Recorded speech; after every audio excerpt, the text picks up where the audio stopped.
Bonjour à tous et bienvenue dans ce nouvel épisode de l'Accounting Business Club avec un invité exceptionnel une fois de plus puisque j'ai eu l'honneur de recevoir Jason Staats en visio. L'épisode est disponible sous-titré sur ma chaîne YouTube et sur Spotify pour avoir la vidéo. Dans cet épisode, on a parlé de la place de l'IA, du marché avec l'Australie, du marché en Angleterre, de comment va évoluer justement le marché de l'expertise comptable, comment mettre en place l'IA dès maintenant dans son cabinet, par où commencer. On a parlé de la place du private equity aussi, on a parlé de la place du recrutement des talents, de comment on les garde. On a parlé de plein d'autres sujets. Donc, si vous voulez découvrir comment ça se passe aux US, en Australie, comment intégrer l'IA dans votre cabinet, je vous souhaite un excellent épisode et je vous dis à très vite. Ciao. Welcome in France, as we can say it with my French accent. Today, I'm really happy to having you. We will discuss, we see each other fastly in London last week. We will discuss a lot about AI, the state of AI in the industry. How do you use AI? How can we start to use AI in our practice? I really love, I told you right before clicking on rec, but I really love all your content. Your newsletter is like a diamond in the sky every week. I really love it. So I'm super happy to having you today. Welcome, Jason. You bet. Thanks for having me, man. For all the people who don't know you yet, if there is people who don't know you, can you tell me, can you tell us a bit more about who you are and what you do? Yes. I mean, my background is in running accounting firms. I worked for small firms for about 15 years and then bought an 80-year-old firm. And that came with just all the things you'd expect from an 80-year-old firm. I owned that for the next 4 years. And then somewhere in there, I started making content, putting out YouTube videos that were really bad, that nobody watched. They got a teeny bit better each time. And at a certain point in there, I made the jump to I'm going to be the guy making content and talking about it, and sold my firm back to my partner. And the last couple of years have just been that. We just saw each other in the UK. I go around, do some speaking, and then talk about running better firms. So, and then you have, and I really don't know how you do it, your podcast quasi almost every day. Yeah, the Jason on Firms podcast. Yeah. We're closing in on like 450 episodes. I think the longest daily streak was like 210 episodes in a row, like every day. And everybody's like, how's there that much stuff to talk about in accounting firm running?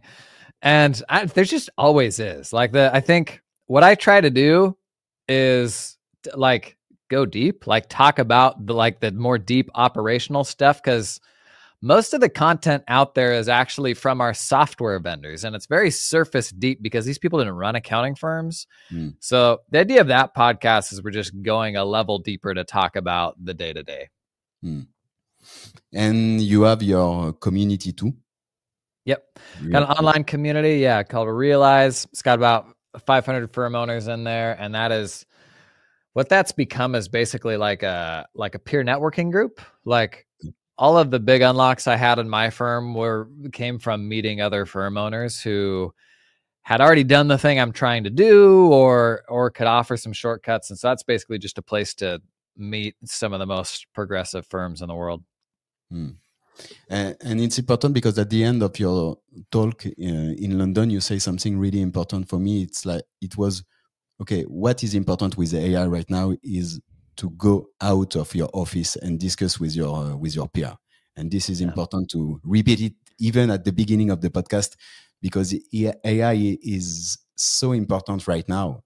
And it's changed, and we will see together what's changed for us, but it changed so many things that, okay, we have to take time, go out of our office and discuss together. And this is what you do with your community, kind of, or part of.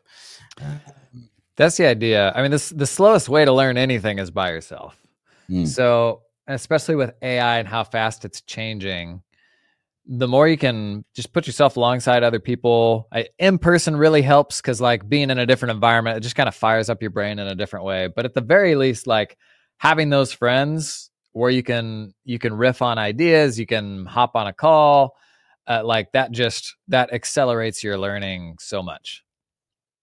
Perfect. And for the French who are interested in it, we have, of course, the Accounting Business Club, which is a community like Realize, and we met in real life. And this year we are going in, I think I can say it, last year we were in Morocco, we were in Marrakesh, and this year we are going to Biarritz in the southwest of France. And maybe if you are available, I will send you a message after to let's well, I will tell you after what I see.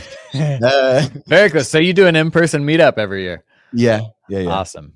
Very cool. So let's dig deep. Let's dig in AI. How do you start with AI? For you, not for your film, but why you jump in it directly at the beginning, or maybe earlier, the launch of ChatGPT? Why did I get into it? Like, what got me excited? Yeah.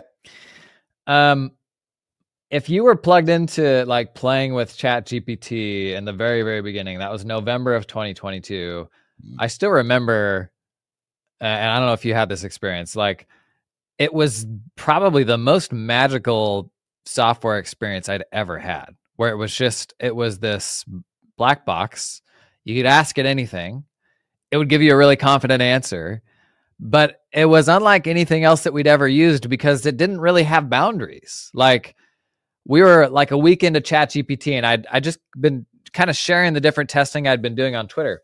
And at one point I was like, you're going to be an accounting system now, and I'm just going to give you transactions, and you're just going to figure out what the journal entry should be and just give me a trial balance back. And it worked. And I give it 15 transactions in a row, and I'm like, okay, now create a rule for this type of transaction. Anytime I give it to one like this, classify it automatically. And it just kept working and work. And I'm like, what in the world am I looking at here? And then we're like, create an invoice for this or that. And like, it gives you an invoice you can use. And it was just like the most magical thing I had ever seen, because it, unlike every other tool that we use that has a fixed number of buttons and every button does a specific thing, this was like, you kind of just tell it and it just does that. And so that, I don't know, that there was like some curiosity in me that was really appealing to. And it's funny, even in 2025, when you sit people down in front of ChatGPT in your firm, there's going to be people who see it and they're like, where has this been all of my life? This is what I needed. And then there's another group of people that's like, okay, what do I do next? Like, tell me what to put in here. And it just doesn't fire. And for some reason I loved it. It was like a drug. And so this is the way you start. And I feel the same when I use it for the first time. I start, and then the only limit I had is my imagination. And that's why it's important to discuss with you and see your video or discuss with peer, because for me, AI, ChatGPT, Claude, or even Perplexity, the only limit you can imagine is only in your brain and its use cases. So how do you, or what can we say to people, for the two kind of people? You have the one who really want to start, and you have the one who see it and don't know how to start to use it. And because we are so usually we are using software, we know what software do. You have your accounting software, your ERP, your CRM, etc., and you do why you pay for it. But with ChatGPT or with Claude or with Perplexity, this is not the same way of doing it. You have to try saying, how can we start if we don't know by what we start? Oof, it was complicated, my question. No. Hopefully in your firm, you can connect people who are on both sides of that. Okay. So sometimes, and you know this with change management and rolling out new software and all that, there's certain people that are energized by that and certain people that are not. And oftentimes it requires kind of the energy and like the batteries of the people who are energized by it to kind of carry the rest of the squad. Mm-hmm. And in my experience, the best thing you can do to balance that out and try to make it a little more contagious is just create the space to have those conversations and share what you're doing like every week. Like, I think this has risen to the level of something where like there has to be a touch point.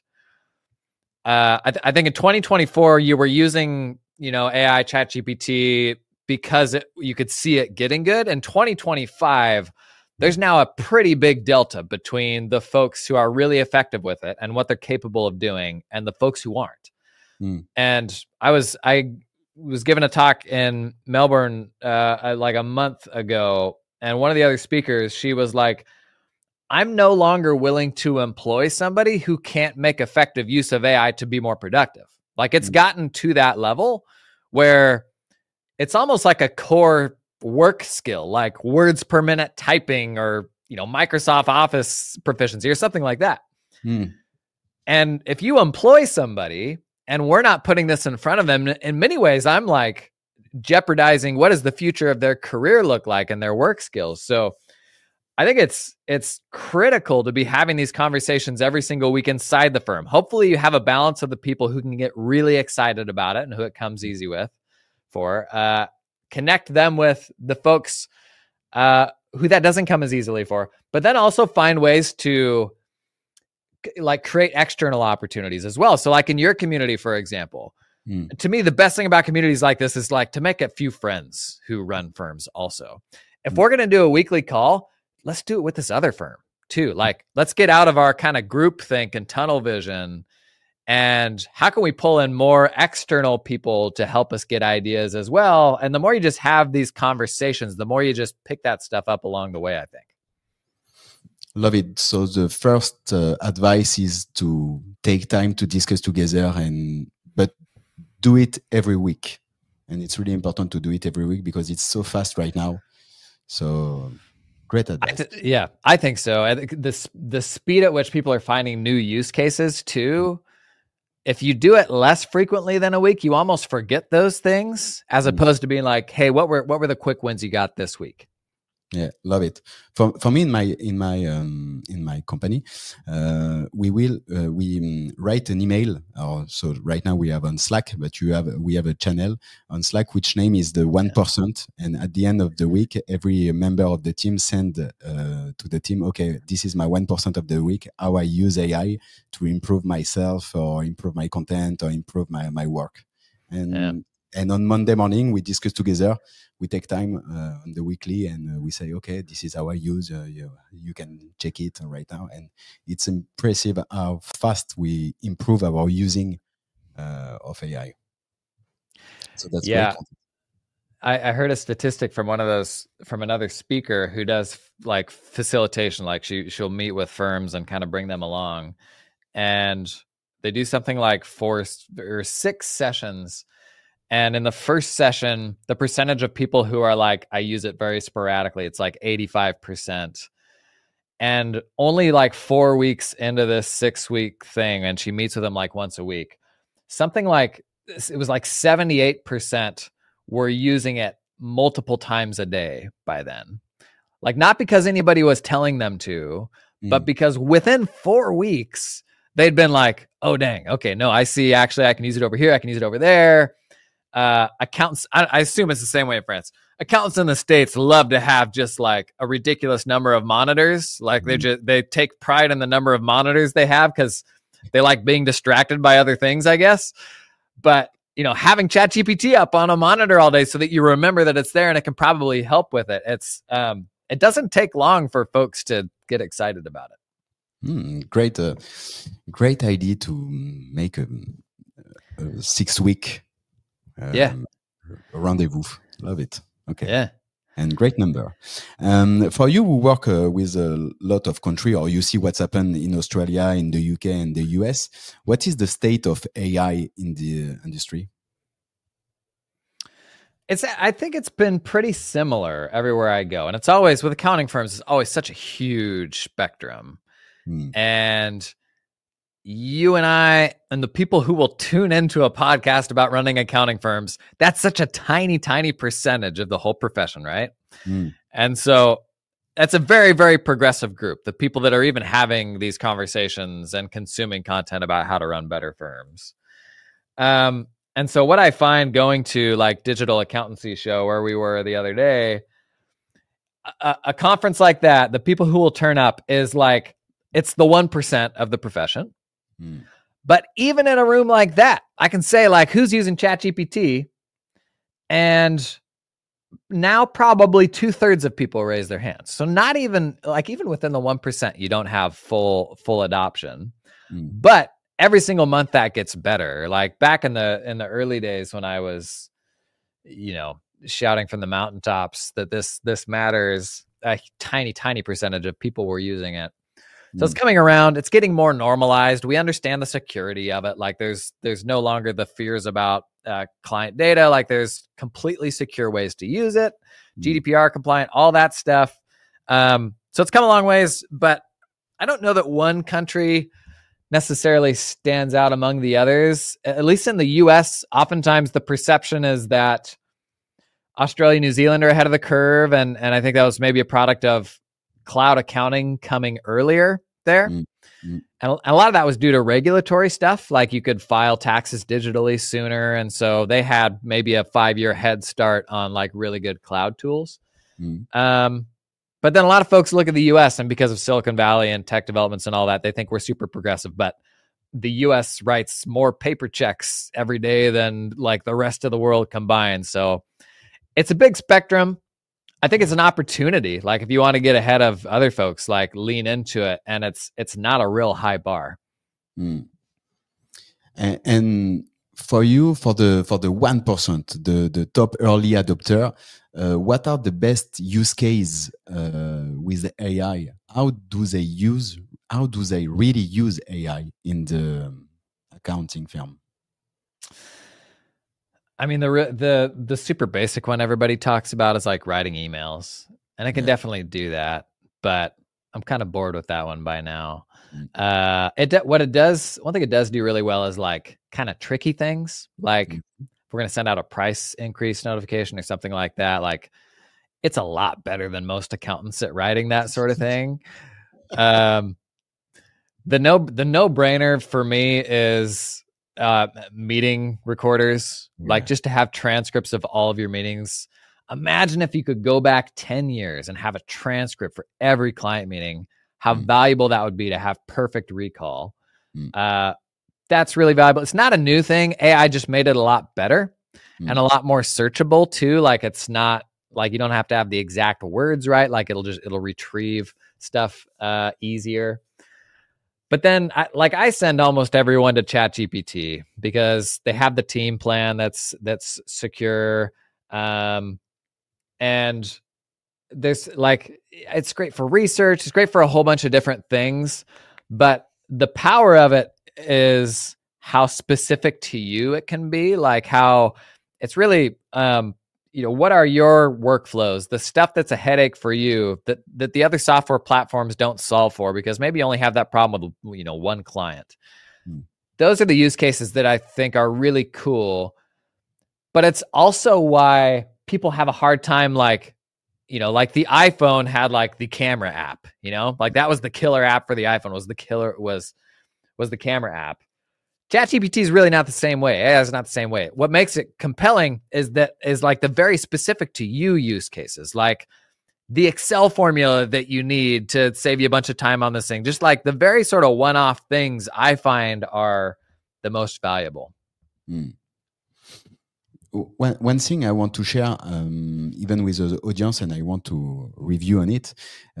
When I read the book from Ron Baker, Time's Up, one page, he say, okay, what is the difference between the consultant and the CPA? Every CPA want to do advice, but it's not as easy as it look. And the consultant know how to do it because they ask question and they give a piece of content of the answer. And with the tools you mentioned with AI to record all the meetings, you can keep it, put it, write a good prompt.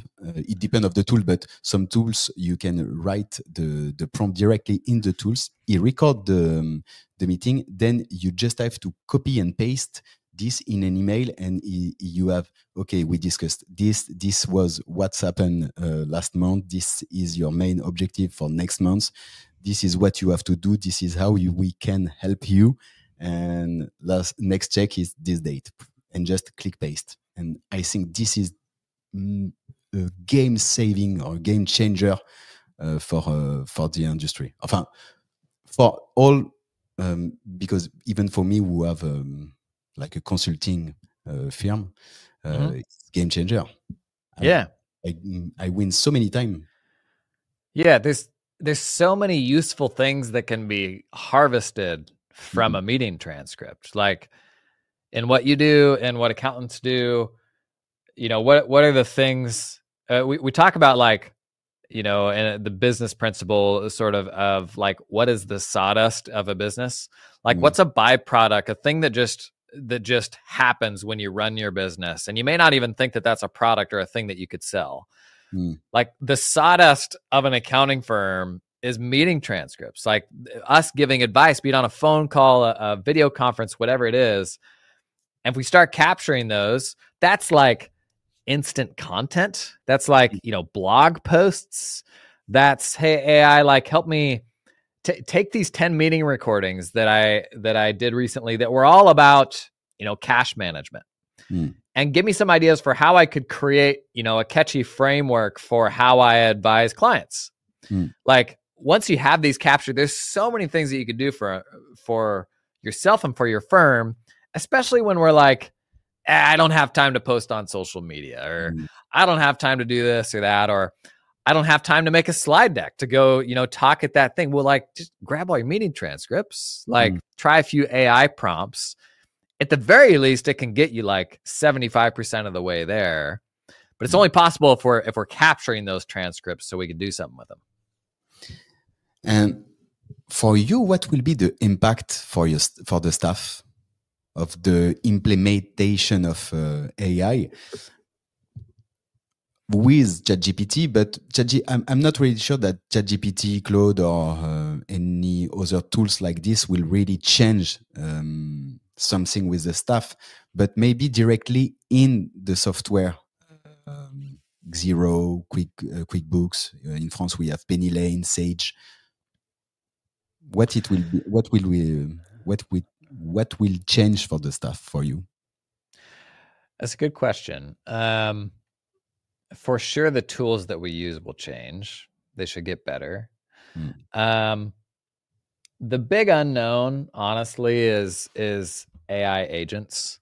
AI agents being tools that use your computer the same way a human does. So they can type on the keyboard, they can do mouse clicks and all that. And the earliest version we have of this, called ChatGPT Operator, it's available on their most expensive plan. But basically, you give it a task and it will go out to the web browser and like do that task on its own. Right now, it's not very good. It's very slow. But you can see a world where as soon as that sort of autonomous agent is like just okay, like it doesn't even have to be very good. Like as soon as it's just okay, then kind of overnight, once it's good enough, you're going to send this thing out to do kind of the most basic stuff, or some recurring tasks that maybe come up every single month with a client. Those will continue to get better. That's kind of the next big evolution in AI, is not chat assistants that will talk about work, but AI agents that will go and do the work. So over the next 24 months, that's going to be the biggest change, is those getting better. And like, it's not even just junior work, it's senior work as well. Like that's one interesting thing about AI, is a lot of times you hear people say, well, it'll automate the simple, monotonous stuff. Because that's what we said about automation tech in the past. But like generative AI, it can do, I mean, like you said, like it can be helpful to consultants and like drafting very technical things. So it's kind of everybody that it's helpful to. It's almost certainly going to change what we're all doing to a degree, but it's hard to guess. It's hard to speculate how all the responsibilities shuffle out. I think the organizational charts probably look a little different. I think for sure there's an impact on the junior level, where right now your organizational chart is a pyramid.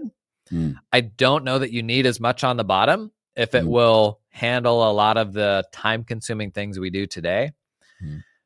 But everybody's kind of guessing right now. And like what I tell them, what can I do about it today? Like the only thing I can do about it today is just learn and lean into it, pick up a new trick here and there each day. As long as I'm doing that, I'm going to be fine.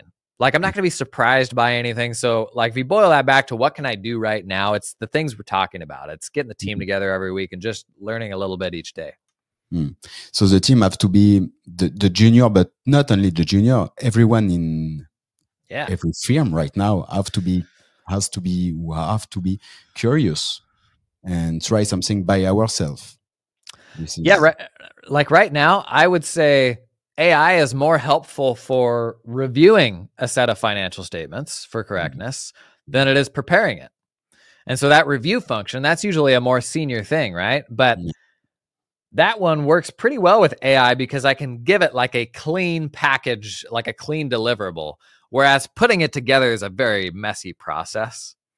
So like that's an example of where it's actually coming for more senior level work than junior level work.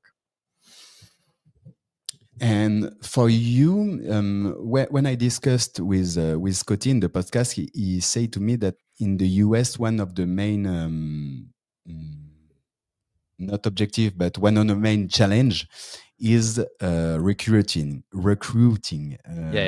How to keep the staff in, and then how to recruit the good staff and young people don't want to be part of the industry right now. It's the same for you. And what can we do to say them, okay, come with us? It's not accounting old-fashioned way. You will not have a lot of paper behind you.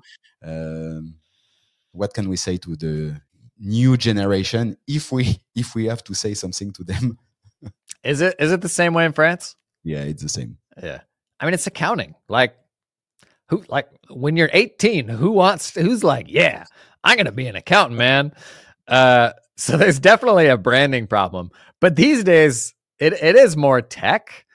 Yeah. It's very stable. I think the solution is probably technology automating a lot of it. Cause like right now in the US, like we're going to have, and 10 years from now, we're going to have like 20% of the accountants we need to do all the work that we do today. So something's got to give. But for sure, like accounting, like it isn't a very sexy thing. In the US, we have a lot of career changers where a lot of folks will come to accounting after a decade or a couple decades doing something else because it is great work and like there's tremendous flexibility that comes from it. I think like one goal with my content is just to get a bunch of 20 and 30-year-olds who are maybe frustrated because they're at a firm like that is paper. Like part of the problem is that a huge percentage of firms are very old school and they are all of those really lame things. So with my content, like one thing I really try to do is push those folks wherever they're at, and age really doesn't matter here, to be like, it's never been, I don't know if easier is the right word, but like it's never been more accessible to go out and do your own thing. Like make the version of the accounting firm that you wish existed yourself. And it's not a bad gig. Like the problem then is rather than blaming your boss, you got to blame yourself for everything. But I would still take that instead of, it being my boss's fault. I just thought to something. You don't run an accounting firm right now, but you know a lot of accountant and you produce a lot of content about strategy for accountants. What's happen if Jason want to launch a new accounting firm right now? By what it will what will be your offer? That's a good question. I think I would find, I'm always looking for very hard to solve problems for a very specific type of person. I'm looking for rare problems, because if I can be the solution to a rare problem, then there aren't alternatives, right? So I have pricing control. That client avatar, they have to have money to pay for that solution. So I'm looking for like the intersection of what's a really rare problem for a person that has money to pay for it. And when you find those, it's like striking gold. Like, big problem in accounting firms is we try to do too many different things for too many different types of people. Whereas the companies that scale really well, like they're doing very, very few things and just cranking on them, like doing a ton of it. So I get most excited about, who's a very specific type of avatar, like, maybe private airline charters that have, a very specific regulatory headache or something like that. And there's, 700 of them in the United States. Like, how do I get 250 of those? And they pay on average, 40 to 60 grand a year to work with my firm. And like, we're it. Like, we know that stuff better than anybody else. I think the fears there are like, what about the exposure? Like something happens to that industry. I think a really big value to niching down, like getting more specific, is just learning the skill of being able to do that. Because if you can nail that in one industry, you can absolutely do it in another industry. Like you've just built a skill set that's incredibly valuable. And along the way, you built a firm that's 3 times as profitable, that's 2 to 3x the value of a traditional firm if you ever wanted to sell it.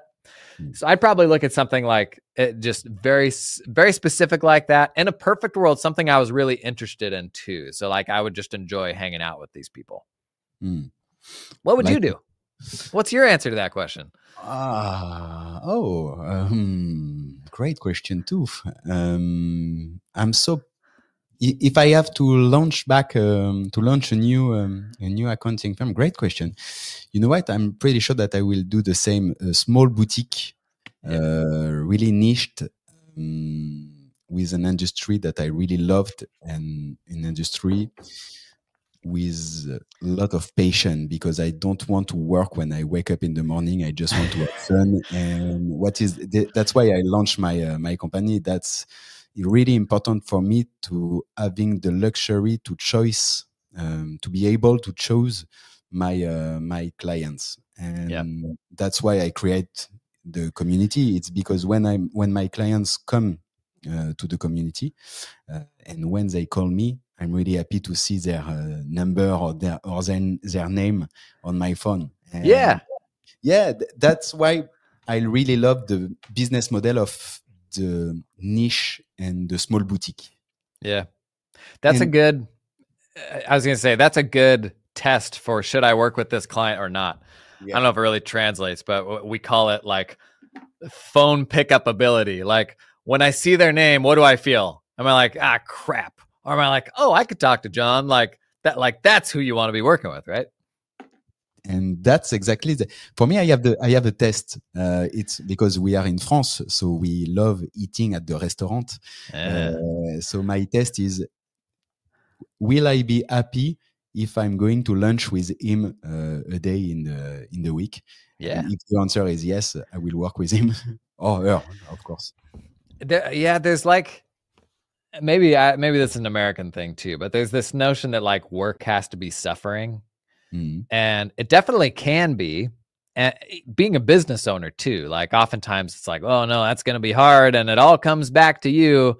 But it's like, it's also the greatest gift to have that level of control, to be able to be selective. And not everybody's in a place in their business where they can, because maybe they don't have like, pricing power, and maybe they're just like every other solution provider. But it's not a bad way to go through life, to have that control.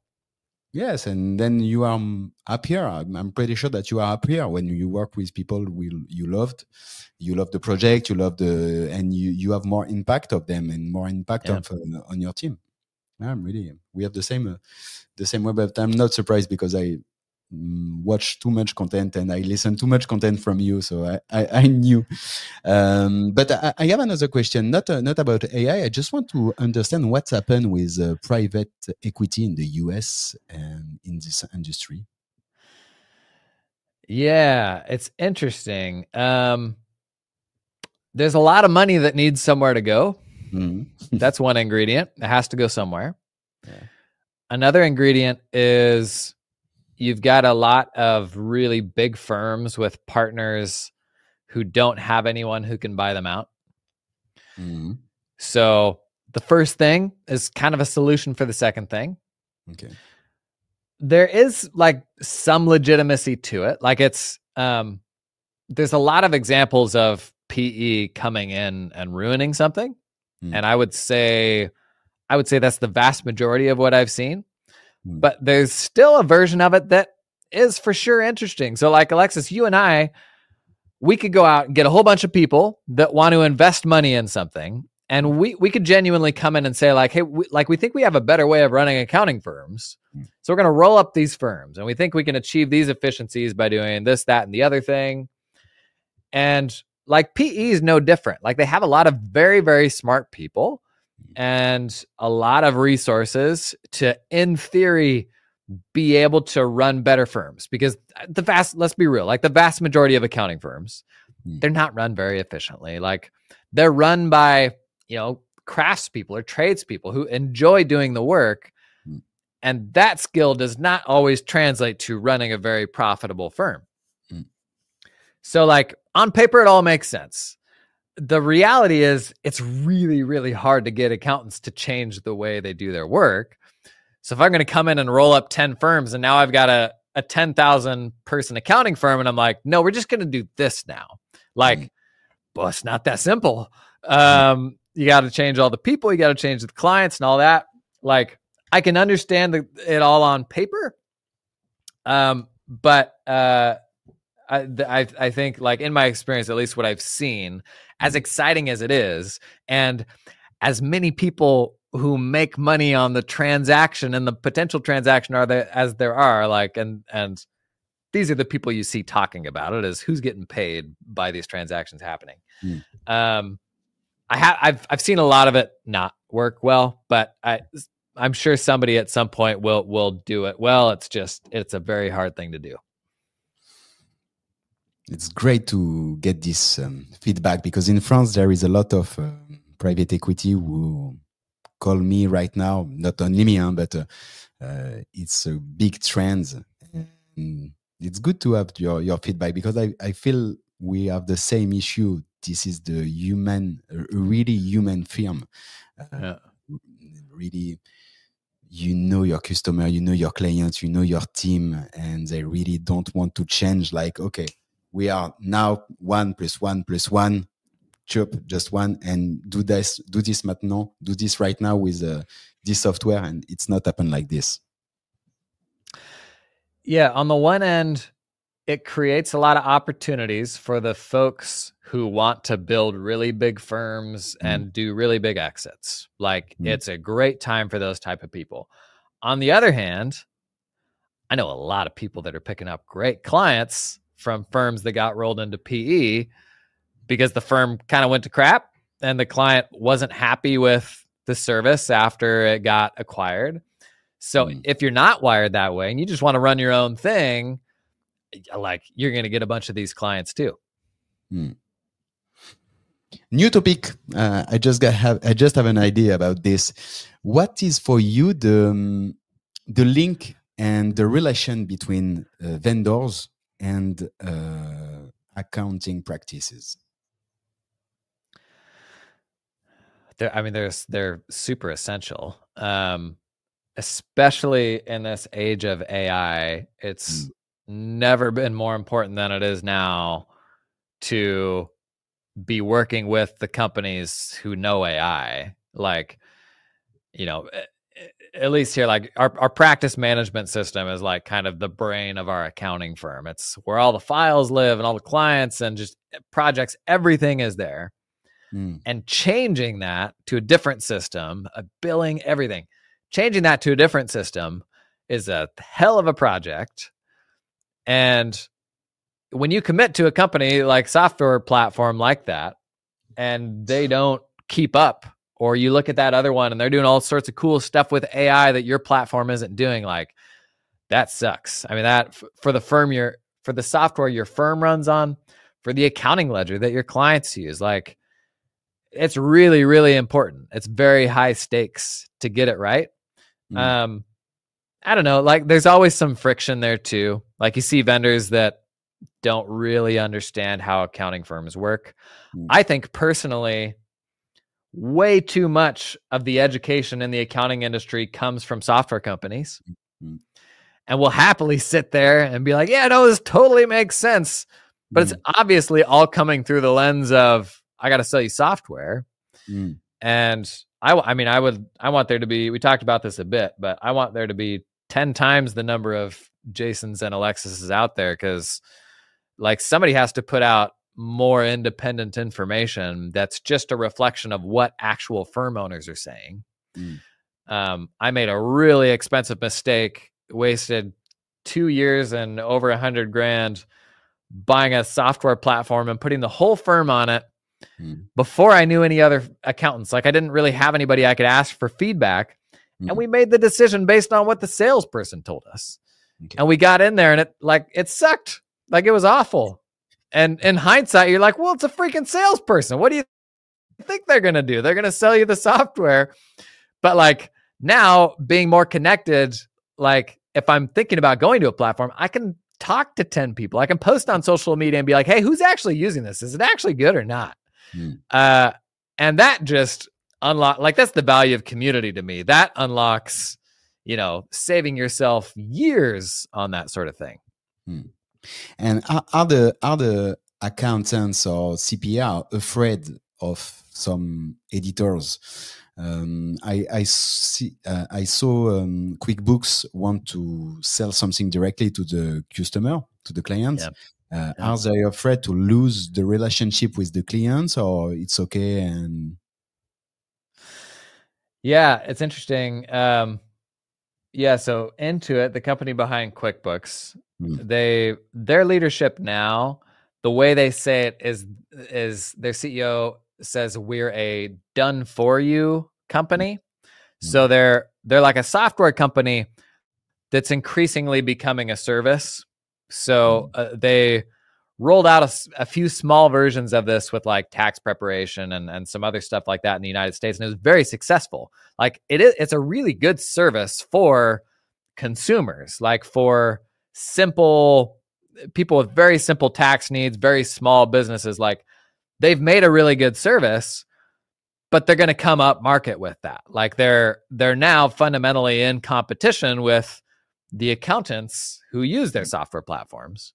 And it's interesting on the subject of PE, there's a growing number of PE groups, venture capital groups, who are investing in software companies for accountants with the ultimate goal of that software company doing the same thing, becoming the service, actually serving clients directly. So it creates a little more of a conflict with the firms who are then buying that software. Is like, do I have to worry about my vendor stealing my client? And especially as Intuit is having success with this, like they're making their shareholders a lot of money, even though advisors don't like it. More people are probably going to follow this model, and we will probably see more software companies get into the business of doing like a highly automated version of what we do that doesn't have the same personal touch. Really interesting, because we have the same. It's funny because when I was in London, or when I discuss with you, with Ron, or with Scotty, or even with Geraldine, we are all in the same boat, and we travel the same issue, and we have to discuss more together to understand what's happened in your country than what's happened in ours. We are all at the same point right now. And tell me. Oh, I find the only real difference is regulatory stuff. Like Australia, like you've got to do business reporting every single quarter. So, accounting firms are meeting with their business clients every quarter. In the US, you only have to do that once a year. So it's much less frequent. As a result, like Australian firms are much more embedded in their clients, but that's all just a product of like tax law and reporting requirements. I find that's kind of the only difference country to country. Otherwise, people are people, small business owners are small business owners. VCs, the people with the money, they spend money the same way. They're stealing ideas from everywhere else in the world. Yeah. After all we said, are you optimistic for the industry for the 5 next year, or are you afraid? I mean, if you look at all the things that are happening, accountants are leaving the industry in droves. So the people who are left are extremely in demand. COVID kicked off like all sorts of new entrepreneurship. I think at least in the US, we have more small businesses than ever before, which I think is super fun. AI is kind of like the boogeyman, like kind of the thing looming over every industry. I actually think accounting is probably more protected than most office jobs, white collar work is. And it's because most of what we do is still subjective. It's not deterministic. Like it's not just procedural. And while AI can help with subjective things too, the people on the outside always look at the accounting industry and they're like, oh, well, why didn't that get automated 20 years ago? And like they've always said that, and tech companies come and go, and for whatever reason, it still hasn't been. But it's because it's very subjective, like what we do. And so I think like of all the industries that will be impacted by AI, everything will be impacted by AI. But if you look at the work of like more creatives and designers and stuff like that, like there's definitely spaces that are being more disrupted than we are right now. Stuff's going to change, and that's spooky. But you kind of just have to stay plugged into what's happening and ride the wave. Just to finish, do you have a great book? Because I love the book you recommend every year on your video. What is the best book for you in 2025 if I want to improve my accounting firm? Oh, that's a good question. Blair Ends. Blair Ends? Blair Ends. You know Blair? No. He had a book come out this year called The 4 Conversations. It's about selling professional services work kind of in 2025, where you've got social media, you've got podcasts, you've got these kind of parasocial relationships where people will learn about you online, but you don't know anything about them, and how does that impact how you sell? That was just a super, super practical way of thinking about selling your expertise. Because most of the books that talk about that, like if they're 3 years old now, they're out of date. Like so much has changed with how people learn. Like everybody, I mean, there was a time when people were like, well, my clients, they're not online. I mean, everyone these days spends their idle moments scrolling an algorithm. And they go home at night and they watch a show based on what an algorithm recommends. So like how we learn, what we consume, it's changed so much in the last 5 years. I don't know if y'all experienced this in France. There's like so much tax advice and accounting advice on TikTok that's just really, really bad. And so accounting professionals are just like constantly getting these emails from clients. They're like, no, stop it. No, that's not how that works. So like somehow we got to figure out how to play the game. And I don't want to dance on TikTok. And like, I'm already much more outgoing than most accountants are. So like, how do we coexist in this really weird world and put our expertise out there? It's funny because we have the same as always, in France, there is a lot of advice on TikTok. If you want to create your company, do that, and then you will not pay any tax and that. Right? Yeah. And the same people after you see a post like, I have a tax issue. I didn't know we can create a company in France. There is too much taxes. Okay, but stop watching advices on TikTok and just talk to people that have the real experience. Maybe it's good for business, like, because somebody's got to go back and fix all that, right? Yeah, that's what some CPA told me, because in France we have CPA firm only online, which paid something like 50 euros per month to have your all your balance sheet, etc. So it's really cheap, and every CPA are like, it's not really accounting, and we don't do the same. But at the end, and obviously this online firm make a lot of advertising on Facebook, on Instagram, even on TikTok, and so the price right now for the creators, it's when they call a CPA, it's okay. It's 50 or 100 euro max for me. It's a lot. I don't want to pay more than this, because I see on Instagram an accountant. And we have a real issue of what is the image and where is the value of what we do. And so a lot of accountants or CPA have to go on social media and create content and explain why we have to work with them, explain their expertise. And maybe like one nice thing about that is you have a lot of firms early on that charge very, very little, right? They don't charge enough money.